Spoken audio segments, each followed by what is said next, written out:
Hi, so today I'm going to be reviewing the Thorfire PF04 2 AAA cell pin light. This light was sent to me by Thorfire for review. So unboxing, first thing you'll see is Thorfire's trademark Happy card, which has the customer service information. And there's some nice padding in the box. 2 spare O-rings, so this is IPX8 waterproof rated, so it's waterproof down to 2 meters, so if the O-rings wear out you get a spare, which is a very nice touch. And then here is Thorfire's user manual. And here is the light itself. It's in bubble wrap. And first impression is that it is very nicely machined. It's a very high quality aluminum tube. It is very light. It's also type 3 anodized, so type 3 anodizing actually hardens the aluminum so it resists scratches, unlike, say, this mag light here, which is only type 2 anodized, so that's going to scratch a lot easier.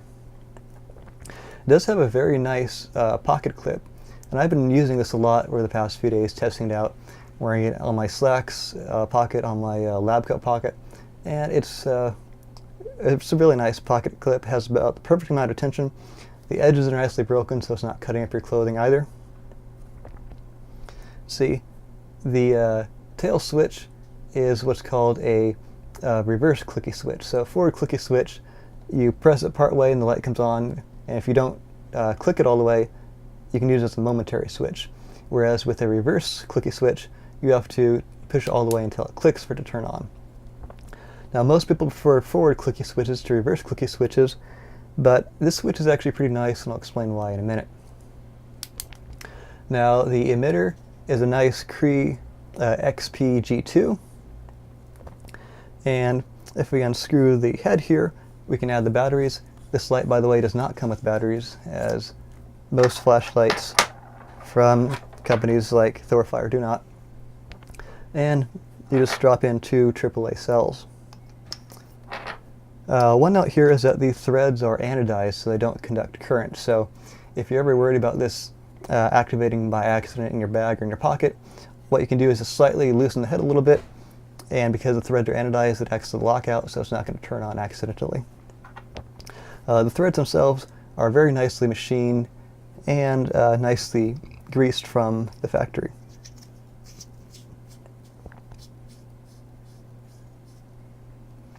So another note about this tail switch is that the rubber around it is actually really stiff. So if I want to turn it on by pressing against the desk, I just can't do that. And that's actually going to be a good thing if you have it in your bag and you don't want to turn on accidentally.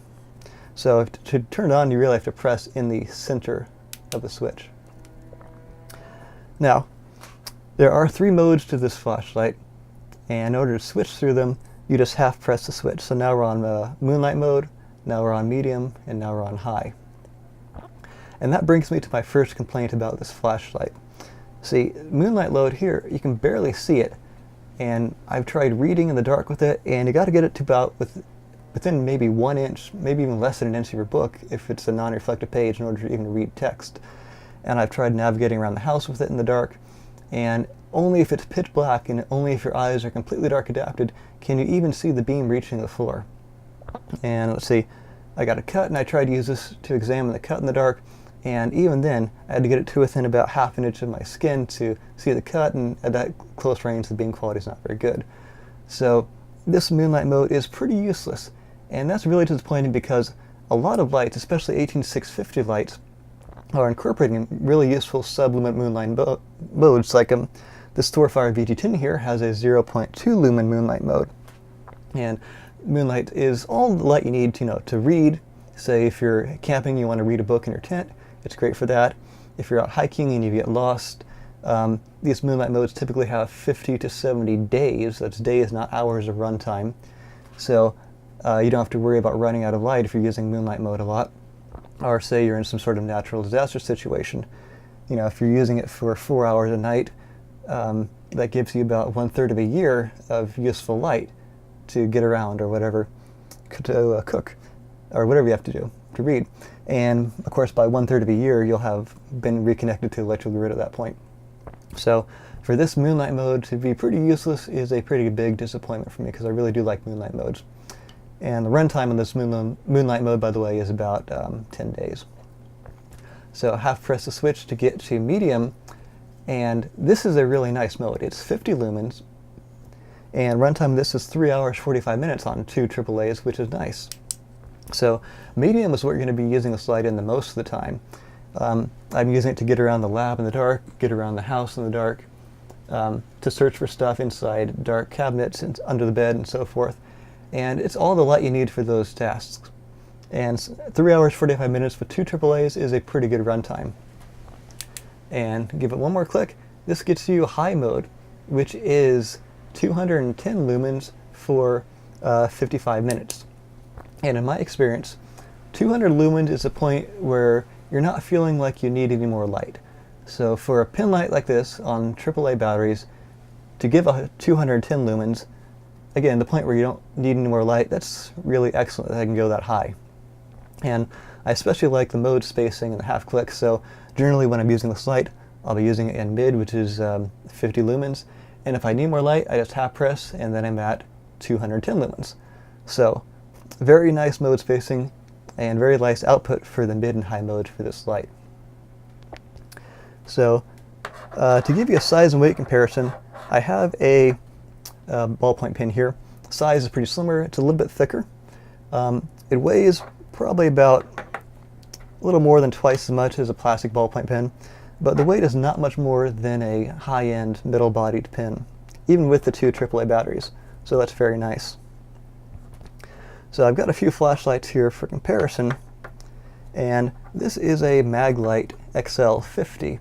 This is a 3 AAA cell light. You can get it at any hardware store for about 30 bucks. This, by the way, is a tactical edition, so it's got this pocket clip here, and it's got this rubber anti-roll and impact protector on the end. This has a very nice tail click switch, and one click gives you 200 lumens, and double click gives you, I think, about 30 lumens. So this is a very nice lightweight light, 3 AAA batteries, and I really do enjoy it. The tail switch is nice, it's not too hard to press, but it's preset properly. And with this tactical kit rubber end cap, it's pretty drop resistant. Downside, of course, is that it is only type 2 anodized, so it's going to scratch a lot easier than most. So while I've got this here, one thing I'd like to point out is the difference in beam profile. So with the Thorfire, you have this very nice, even, I'm going to bring down to medium, you have this very nice even beam without a real hot spot. It's nice and throwy. Nice and floody, not nice and throwy. And this very nice, easy, even beam makes it very easy to use for reading and such. And it really illuminates things with the even illumination, which is very easy on the eyes. And I really do like this beam profile. So for comparison, this Maglite XL50, it has a very defined hot spot and some spill around it. So this gives it more throw capability at 200 lumens than the PF04 from Thorfire does. But as an all-around light, I definitely like this very smooth, even light output from the Thorfire PF04 more than I do this hotspot plus a lesser ring that I get from the Maglite XL50.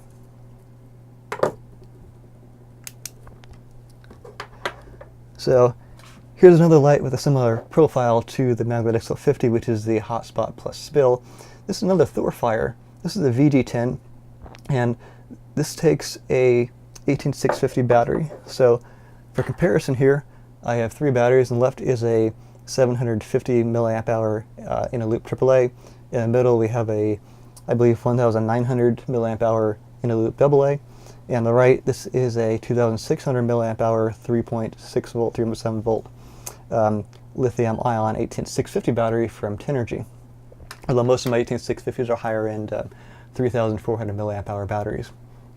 But what I just want to point out here is that if you have a 3 AAA cell light, the thickness is pretty similar to a single 18650 cell light. And of course, the single 18650 gives you far more output So this has max output of 850 lumens. I have other single 18650 battery lights with an output of up to 1100 lumens. This is just a relatively affordable light from Thorfire. It's $25, actually $20 on Amazon.com, so about the same price as this Thorfire PF04 pen light. It's also IPX8 rated, so it's waterproof down to 2 meters. This is also drop resistant to 1.5 meters. This is drop resistant to 1 meter. And with the Thorfire, you have what I want to demonstrate, a very useful moonlight mode. So this is a 0.2 lumen moonlight mode. You can see how useful it's going to be for reading, for getting around the house without disturbing people, etc. And it'll run for 50 plus days. And turn it off, turn it back on. That brings you to a low mode, which is 30 lumens for 36 hours. And again, you can see the beam. This is hotspot plus spill, very similar to the mag light. Off and on again gives you 300 lumens. This is a 2-hour, 45-minute rated runtime. Off and on at final time gives you a high/turbo.